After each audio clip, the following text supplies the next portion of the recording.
Let's do it. Let's do it. Thank you so much for coming and helping In us person. That's it. It is weird. Back live in Yeah. person. Good.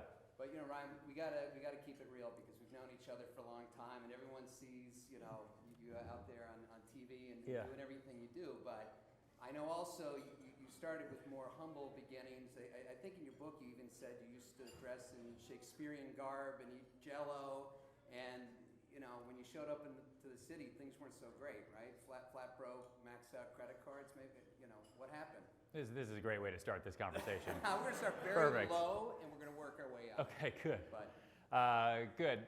Yeah, I mean, for those of you who don't know me, I'm a residential broker based in New York City. I was born in Texas, bounced around 8 times before 4th grade. I really grew up outside Boston. That's where I went to school. My parents made me play every single sport known to man. I sucked at every single one of them. I was okay in school, but the only thing I was really good at was theater. And after I graduated college, I went to Hamilton in upstate New York. I decided, before I have responsibility, I want to go to New York City and see if I can do this theater thing before I then have responsibility, and then that would be really hard to do.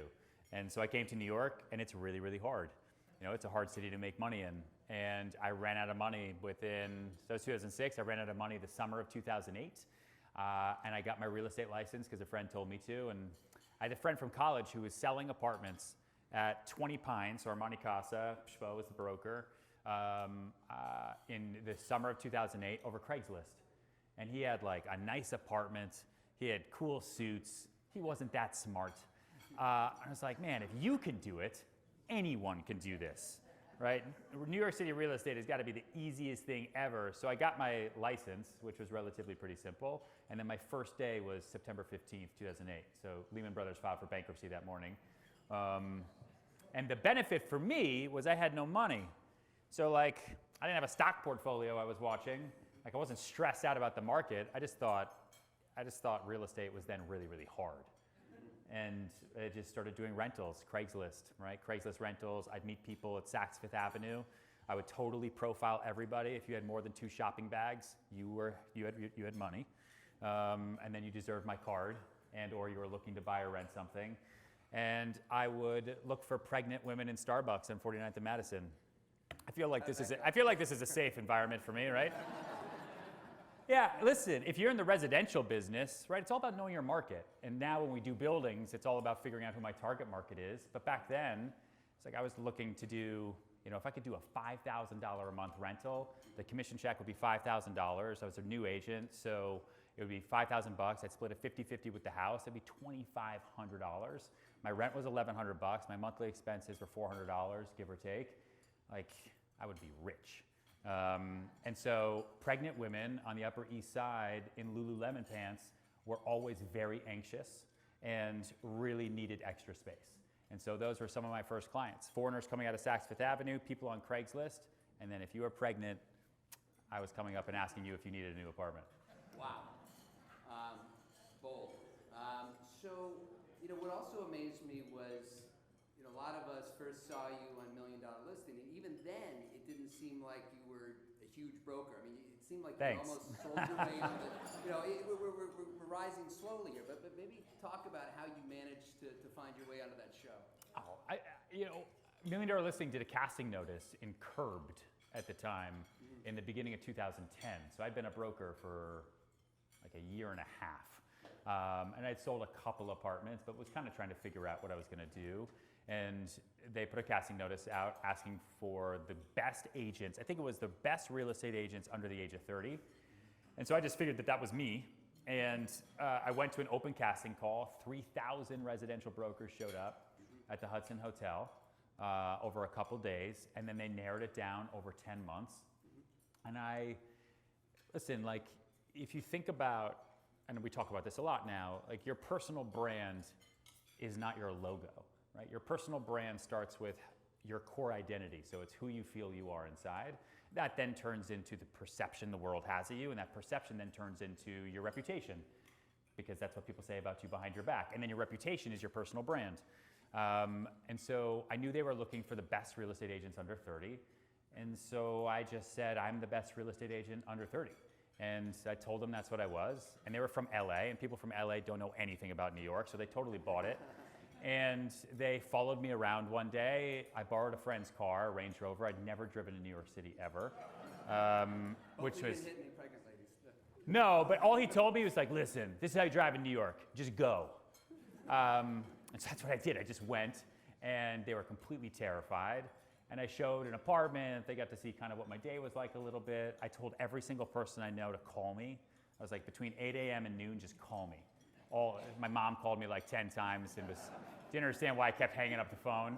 And then I ran out of things to do with them, and so I just left. I kind of freaked out and left because a girl had done that to me once on a date. She just like looked at her phone and said, I'm so sorry, but I have to go. And it wasn't mean. It just made me like, what the fuck? It made me like, you then want her more, right? And so that's what I did to them. And I have learned since that day forward, one of the best way to sell anybody is just to walk out the door. And they cast me on that show a couple months later. Amazing, amazing. So did it then just all blow up? Because, I mean, maybe talk to the group a little bit about, you know, the community, the social media. Did it all of a sudden, things went 180 from there? No. Then I had a total heart attack because I was renting apartments in Koreatown where I lived. I had been hired by TF Cornerstone to do my first building, which was 99 John Street. My first piece of PR ever was in Bloomberg because we had to figure out how to get people financing in a building that no banks would allow financing in. Because when Tom and Fred, when they bought 99 John initially from AIG and turned it into a rental building and then decided later to turn it into a condo building, there weren't condo phases, you know, financing was super easy pre-2008. And then all of a sudden 2008 happened, and so then Fannie and Freddie came in and said, oh no, this building is now majority investor owned. But it wasn't. It was owned by the developer who was converting, but that process hadn't been worked out yet, and so no one could get financing.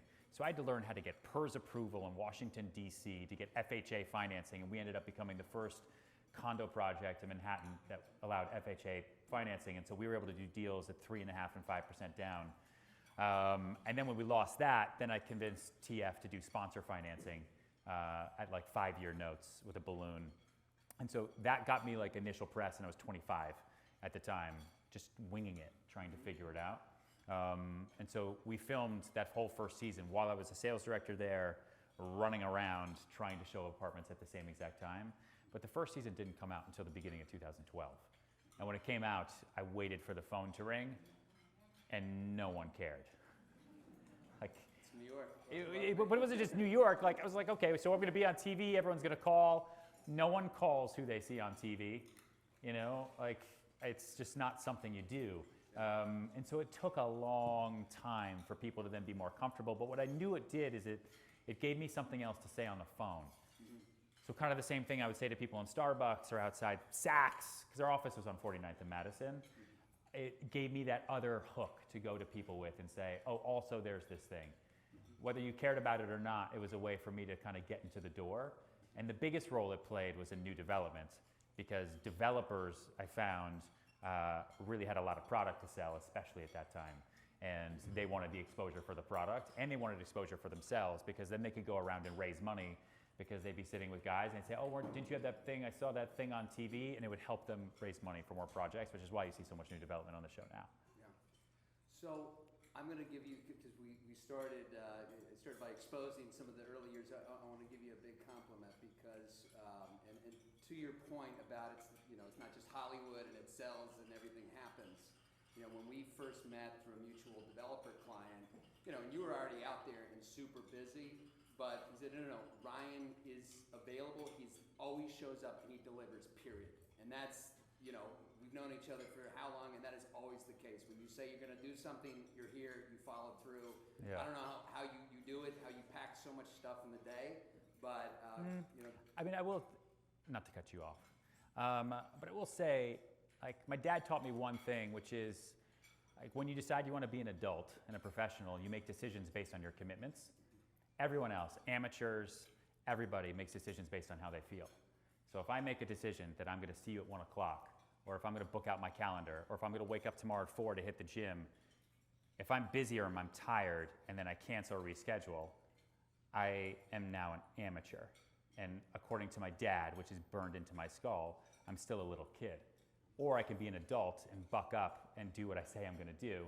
So I require that of myself and every single person who works for me, and I have a one-strike policy. If you make an appointment and you do not make it based on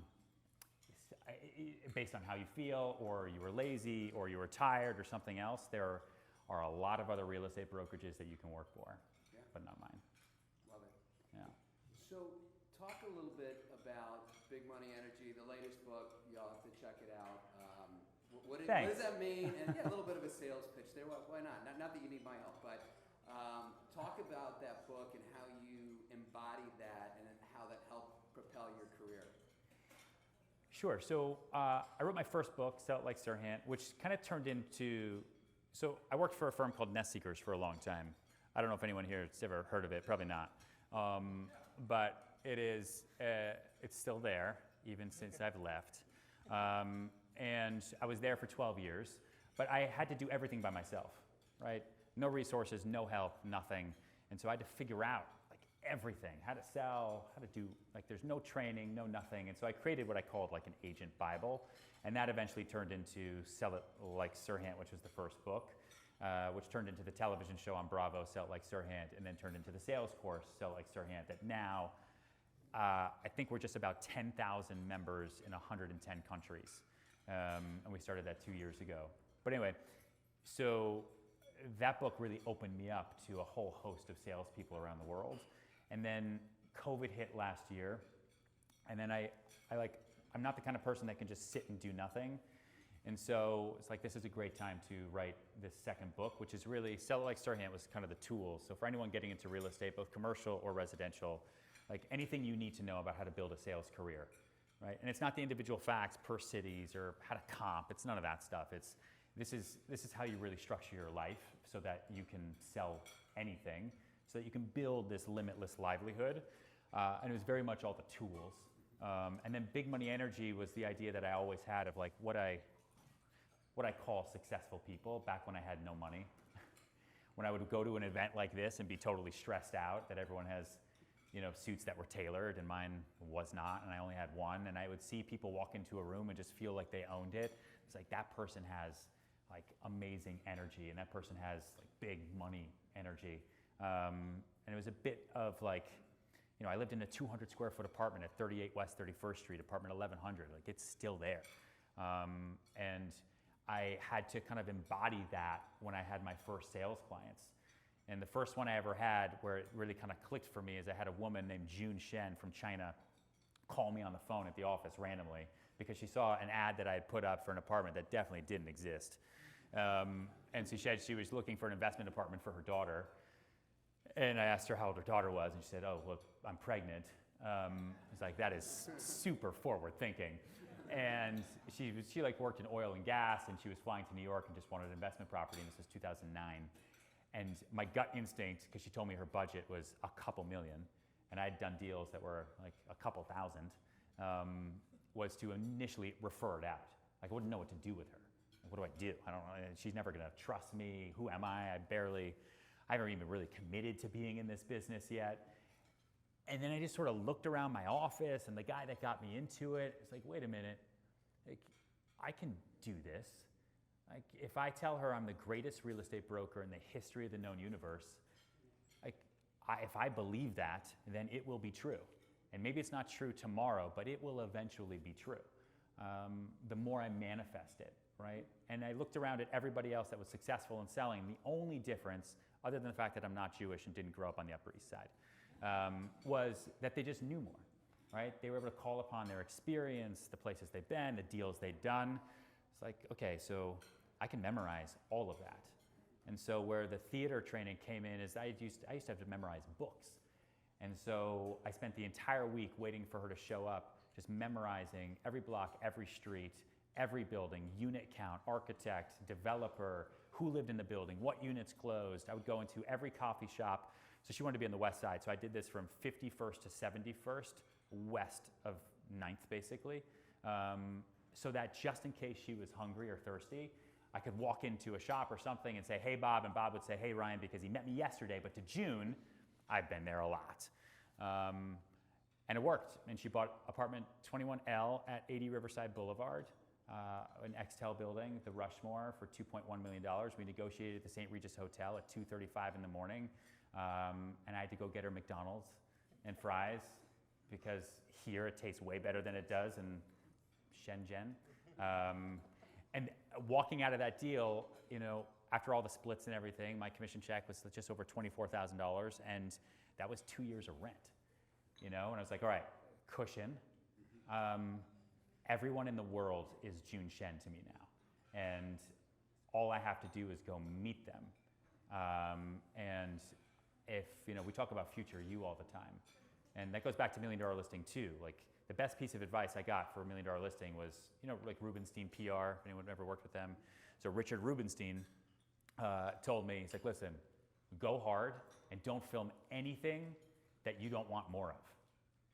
So basically meaning, like, don't put anything on camera that you don't want people watching in a year, that you want to be known for 1 year from today.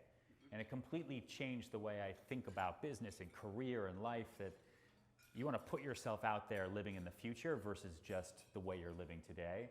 And so that initial season was then like Ken Nahum's penthouse at 95 Green Street that I got for cold calling over and over and over because I saw it in the New York Post because he was getting sued by his condo board.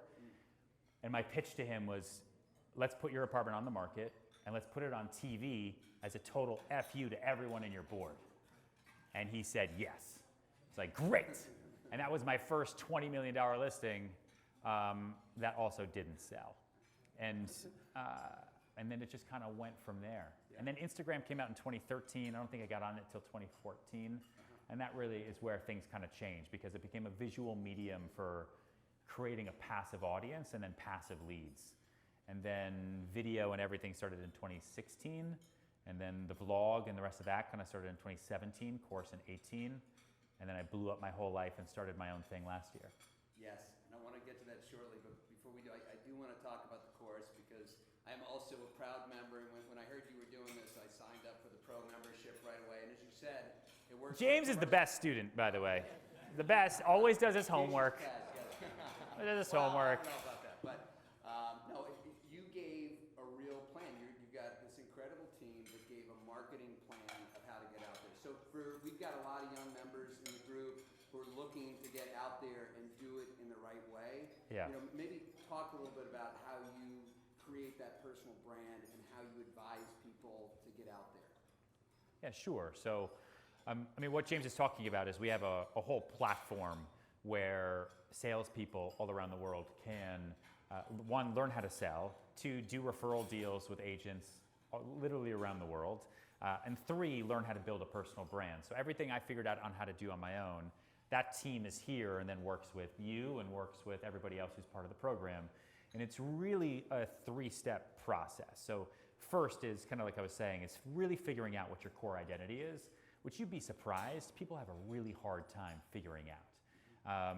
And doing a real audit to understand what people know you as and what people should know you as, and kind of coming up with that and. Like, I am real estate and, like, what? What is that? And some people think it's, I'm real estate and luxury, but it's not. It's your real estate and a bike, because everybody knows you because you ride a bike to every appointment. Or I'm real estate and my kids, or I'm real estate and cooking, whatever it might be. And then you take that and you start to create consistent content, and there's a whole plan for it that we go through, and we walk everybody through kind of how to create the brand strategy, how to create the content, the platforms you need to be on, the way to really maximize the system and use the system against itself to our benefit. So you can start generating not just awareness in your marketplace, but awareness in the global marketplace, and start generating like real business from it. Because people want to work with people who are successful, and they want to work with people who are also confident in their own business. And then once you figure out how to do that, then it's about what we say, shouting it from the mountaintop, right, over and over. And not being shy about your successes and your wins, and being, you know, humble about your client successes, but really making sure that people know the deals you do, the listings you have, the places you go. Even if you don't have any business, anyone in here could still come to one of your many buildings and walk through, put it on Instagram, and they just walk through a $100 million development opportunity, and somebody sees that and they know them from that. You know, like it's we're listing the listing for the penthouse at 432 Park Avenue right now, right, for $169 million. I got that because a couple years ago I flew to Colorado, and the founder of the Discovery Channel built this stupid ranch and put it on the market, stupid in a cool way, put it on the market for $280 million. So I went and did a property tour, and we put it on our channel, YouTube, and one of the ways that I really get to my client base, it would be different for everybody here, is I target directly wealthy children and go after wealthy kids. So if you're a Saudi prince and you have wealthy kids, they're not on Abu Dhabi's TV channel, they're all on YouTube. So we target them directly, and that was watched by members of the royal family. They got in touch and asked about that and a couple other things, and years later turned into the owner of that apartment, who's a Saudi Arabian retail guy. And I was the go-to choice for how do you sell something of that magnitude that needs to have global reach, right? And so it's like, you think about it, it's like, well, why would I go all the way to Colorado to do that? Is it really going to do anything? But in the future, it always turns into something else. So anyway, so that all goes into kind of that brand awareness, and it's part of the process and part of the program. And then we have 3 brand specialists amongst a lot of other people who work with all the people in the program and really helping them figure out, okay, so you do commercial retail leasing. You still need to have a brand, you still need to have strategy, you still want to have as many landlords and possible tenants know you as possible, right? This is a global marketplace. If that new juice company that's based in Sydney wants to come to New York, you want them coming to you and not going to that other guy that they know from their attorney, right? It's all the same. And that's what it is. Makes a lot of sense. Is that a Like good, it. was that, I mean, I'm you're in it. I'm Yeah, already in. yeah, okay. Yes. So talk about how you took all these principles and you brought them to your new firm. And remind me of the timing. Was this already in the works before COVID? Did this happen during COVID? I mean, I'm sure you must have had kind of an oh shit moment at some point, right? Or no? Yeah, April 7th, for sure, was an oh shit moment. So my brokers were Caleb Peterson, who was at RKF, who then went to Newmark when that whole thing happened, and then Ben Shapiro of Newmark. I don't know how they dealt with me. I was by far the worst client they've ever had in their life. And they will probably tell you the same thing. But at the end of 2019, I made a decision, like, you know what? Where else do I go from here? The next step is going to be to do my own thing and kind of take everything that I was doing between the production company and the training platform and all really kind of like bring it together. And the way we market and the way we sell is just very different. And I interview with everybody. I sat with Lorber and Pam and Refkin and the Zeckendorfs. I sat with everybody.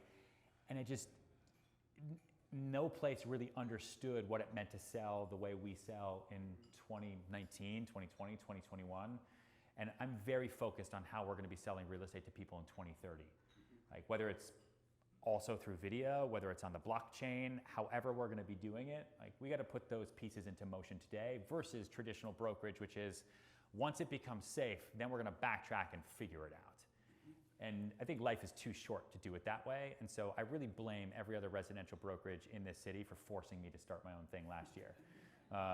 And when they call me for taking their agents, I say it to them and just say, listen, I'm sorry, but this is totally your fault. I met with you and you did not have good answers to my questions. And you know, that way I can kind of take the heat off me and put it right back on them. And so then it was the beginning of the year and I made the decision and we started looking for office space, and I was trying to find a space that was going to be comfortable but also could allow co-working and things. And I found a place on Green Street and it had kind of worked out a deal, and it was super expensive. It's like, nope, I'm doing this. This is what I'm doing. And then COVID hit and everything got shut down and that deal totally fell apart. And I had one day, April 7th, where I remember saying, you know what, I'm not going to do this. Like everybody told me, do not do it. Just wait. Everyone was furloughing people, firing people. Just no one in their right mind is making a move into New York right now, so just take a step back. And then on April 8th, I woke up and we were quarantining in New Hampshire in the woods. And it was like, you know what? everything's going to be fine at the end of the day. So why don't I just definitely do this now? Because no one else is going to do it. And I'll be able to make the biggest splash possible versus when everything's great, then like, sure, I'm going to start my own company and no one's going to care. Like, all I'm doing is fighting for attention all day long, whether it's pitching for listings or trying to meet buyers or starting my own thing. So we pushed forward. We built the whole brand, everything, all the pillars. We built out 10 steps for it. We did it through Zoom, and then I came back to New York on August 20th. The best part was that all the offices were shut down. And so at 594 Broadway, you know, there's 150 offices in that building, and they're all empty. And I'm the only person going to the office every day, so everyone's at home. And so I got my core team to show up at the office every day, and we went into another office that wasn't ours, used all their furniture, put all the pieces of paper up on the wall. They didn't care. They weren't there. And really figured out how we were going to do this. Yeah, it's fine. The door was open, you know? And to good use. yeah, we need exactly. to put more offices to good use right now. Right, Sure. exactly. If they weren't going to use it, someone had to use it. And so we built it, and I thought I was going to announce on July 1st, but then the separation got complicated, so I had to figure that out. And then we took the summer to really kind of do this, and I separated from Nest Seekers in a really unique way, which residential brokerage has never done before, maybe not in commercial, but you can have dual licensure in the city, which I didn't know, because we never do. Like, brokers hop around, they lose everything, they leave everything behind, and the other firm has to make it all up, and it's this whole thing. It's like, listen, I'm going to start my own thing, so anything that I've signed up until July 1st, that'll be Nest Seekers, and I'll stay with my license at Nest Seekers, and we'll finish it out same way, so you're not going to be hurt, it's going to be fine. And then everything after July 1st is going to be me on my own, under my own little name and little thing that I'm going to do. Don't worry, it's not going to be big. And that's what we agreed upon, and that worked. So if you look around, like, I've got a bunch of buildings and still a lot of listings. There's still Ryan Serhant and Nest Seekers, but then everything else is Serhant. And so we put it together, and then I wanted to announce on my 12-year anniversary. So I got in the business in 2008, September 15th. So on September 15th, 2020, because no one else was starting businesses, I got the Wall Street Journal to give us the announcement on the front page. I hired a Skyrider airplane to write the name over Central Park. But they wrote it like sideways, so people thought it was like this crazy weird message, and we were freaking out. So I don't really take credit for that one a whole lot in public. Were you in the Superman suit? I was in the super, yeah, yeah. Yeah, man, life is too short to be boring. Plus, I'm a residential broker, right? I don't have serious sit-down lunches in the middle of a Wednesday like this, or Tuesday.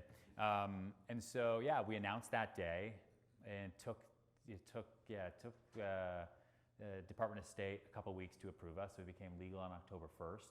We had a small little building in Tribeca that I was leasing, and then we found the Tommy Hilfiger building at 372 West Broadway. We leased that at the end of the year. We just finished it out, and we actually, today's the opening day for clients and awesome. everybody, and so we'll have our party there tonight. And it's crazy, and so we'll have a house. So that's what we have. We don't have desks for anybody. The whole office is, the company's completely virtual, totally built in the cloud. Agents could sell anywhere to anyone on any device. It's super crazy, and I'm still trying to understand it, but I have good people around me who totally understand it. And the building is a networking hub. So agents come in, they do board packages, applications during the day, they have meetings all day long, and then at night, it's right next to Cipriani, and it turns into a secondary place to meet clients, do deals, a great place to do sales, and all our departments and everybody are there. And it's been a year, and so far so good. Amazing. Yeah. Already 65 agents and 43 43. staff. Yeah. I'm a little bit, the agents are about 65, but the staff are total payroll, and so I remember every single person. Right. Yeah, like Austin is, he's on our studios team, he's great, but he's just a number to me at this point. With Just that kidding, mustache? just kidding. So, and you mentioned that you met with Robert Refkin, and have you been watching or kind of noticing with Compass? Yeah, IPO? it's awesome. Are you? Yeah, It's great. What happens to your company? Dude, I mean, what happens in 2030? That's a good question, James. Like, I'm a champion of everyone's success. I was so excited for that IPO. That was the greatest thing ever. It made no sense, but it made all the sense in the world, and there's so much excitement around real estate right now. I've actually never done, until COVID, I don't think I've ever done a real estate transaction with someone who wanted to buy something. From 2008 until last year, I mean, every residential deal was literally painful and was with somebody who needed to buy an apartment. Like they were either having a baby or they were moving from work or they had to move for school and everybody wanted a deal, right? Like everything was always really, really difficult. Now we get to sell apartments and houses to people who want them and need them. And it's super exciting. And one of our first deals as a new company was, I met a guy who wanted to rent a place on the Upper East Side. And I'm like, all right, I have a new firm. I guess I have to do rentals again. But he had a good budget. And then I was just talking to him, and New York City didn't make a whole lot of sense. And we started talking about Florida. And I was like, listen, we should do Palm Beach. And he's like, do you do Palm Beach? And I said, yes. And so the next night, I memorized everything about Palm Beach. I knew absolutely everything. We flew down the next morning, and I sold him 535 North County Road for just under $140 million. And it was the second most expensive U.S. home sold in the history of ever, and the most expensive home ever sold in Florida, and probably will be for quite some time. Can you drop this little mic now? Is that too small? We need like a big mic to just like crash on the floor for that. I did want to ask you about Florida though, because Florida's great. Well, Florida's the best market for me. For now, we're all still here, and the question is, I mean, you're watching the ultra high net worth out there. Yeah. And it's been a little shaky here, our political environment, and you do see a lot of flight capital. So how real is it that are people leaving New York in droves? Are they saying, hey, we're going to Florida, we're going to spend 181 days a year there? What are you seeing? Because you've got the pulse. Dude, people made so much money from 2009 to 2020, and they just didn't put it into opportunistic real estate. They put it everywhere else, or they mostly sat on it. And what COVID did was really accelerate a need and then therefore a want for residential real estate in a way that we haven't seen since 2007, pre my time. And it all happened in a moment's notice. And so the initial burst that we saw in South Florida was a pure tax play, right? If I don't have to go to the office at 9 West 57th Street, then I can live in Palm Beach. And if I make a lot of money, then I'm going to take that 15% tax savings, I'm going to buy myself a kick-ass beach house. And that's what a lot of people did. Because if you're doing just as much business, if not more, through Zoom or Teams or everything else, and you don't have to be in New York, you can be anywhere. And Palm Beach Country Day is fine. And so we saw a lot of that. Now we're starting to see their workers come. So people that don't want to be out of sight and out of mind. So now we're starting to do all the $1 to $10 million deals for all those people who are saying, well, my boss moved down, the guys that have worked at all the funds. But the office construction down there between Brickell, Design District, all the way up through Fort Lauderdale, Boca, West Palm is all cranes, is just completely insane. But more people moved to New York City in the last year than left New York City. And we're doing deals left and right with both New Yorkers and domestic, but also totally virtually. Like we sent out, I think 60 million in contracts yesterday on apartments purely to people that are buying through video. And none of them live in New York City, but they're all domestic. And a lot of them are coming out of California because we think New York's tough, right? We're like, de Blasio, get out. The homelessness, the crime, it's dirty, how could we stand it? But have you been to San Francisco? Like, have you been to Portland? Like the political environment in California is a tricky one. And so there's a lot of money coming out of California now and coming here. So it's always ebbing and flowing. If it's not Californians coming here, it's going to be the Asian community who's going to come back, right? If it's not them, it's going to be Europeans. If it's not them, it's going to be somebody else. Like there's nothing like this rock in this island, and there's only so much to go around, which is why you've seen more contracts get signed in the residential market every single week since January 1 than any week in the history of ever. It's nuts. Wow. Completely insane.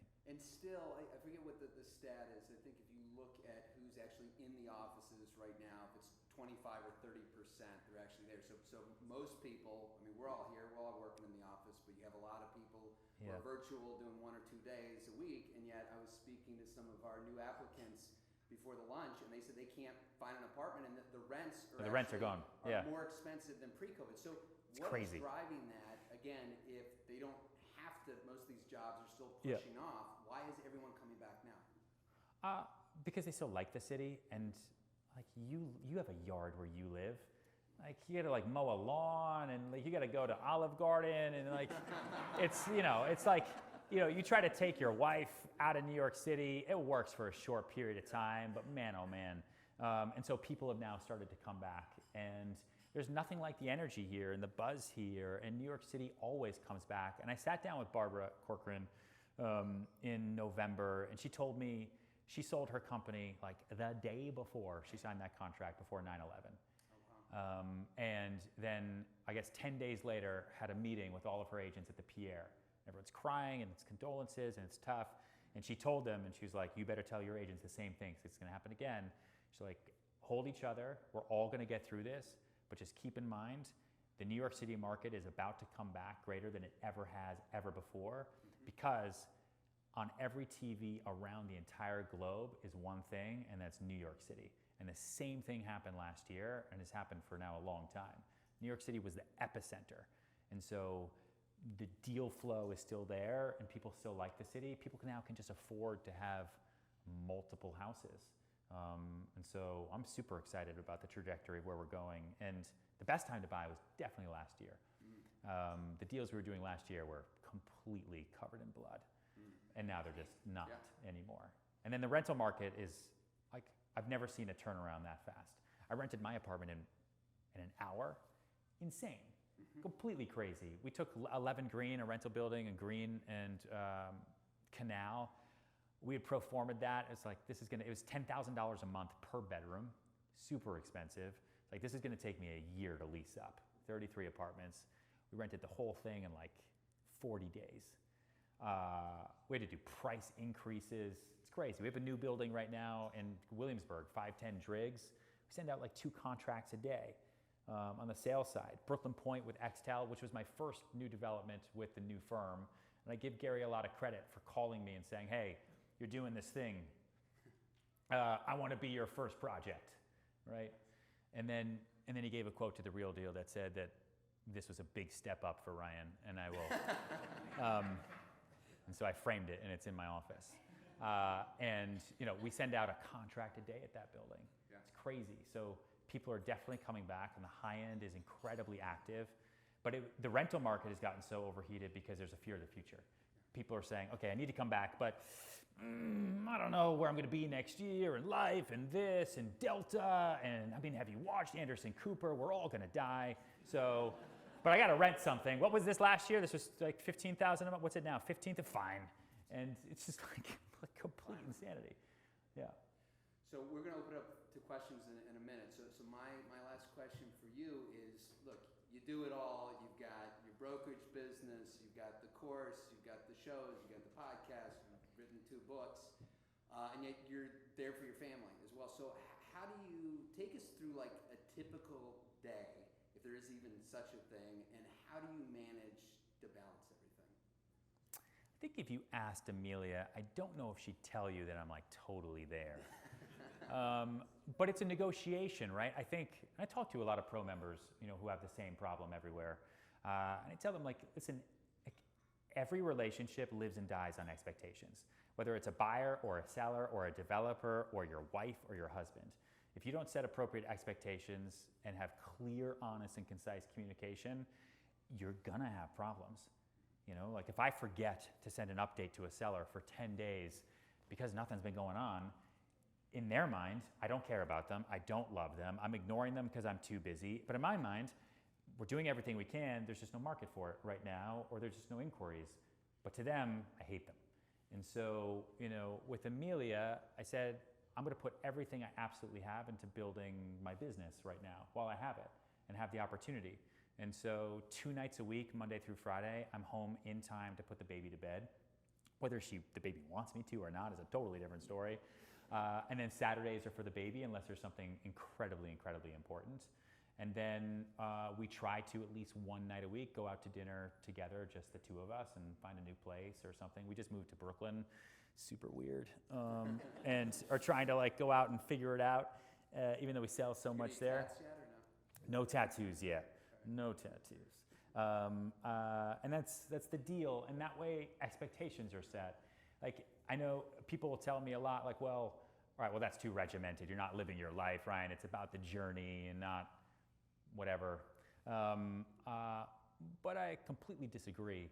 And I think in order to get to where you want to get to, you're either going to lie to yourself and lie to everybody else, or you're going to be really, really honest about what you want and choose to work with people and be with people who are aligned with your joint interests. And so I have a good partner who understands that, you know. And if I'm home on Sunday, it's really weird, and she asks me why. She's like, shouldn't you be working? Shouldn't you be at the office? Yeah, and then my work-life balance, I mean, I wake up at 4:20, I'm in the gym by 5 o'clock, I'm out of the gym by 6:30, my first appointment starts at 7:30, I'm booked on the half hour or 15-minute mark, depending on the extent of something, all day, every day. Most of my day is in the back of the car.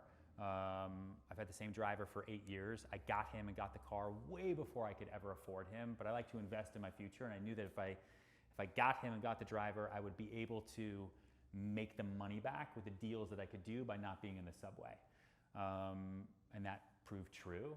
And then my last appointments, if they're not on those 2 days, end between 8 and 9 p.m. And then I get home and see her for a second, typically shower, and then clean out my inbox that night and prep for the next day, the night before, and then wake up and do it again. Amazing. Yeah.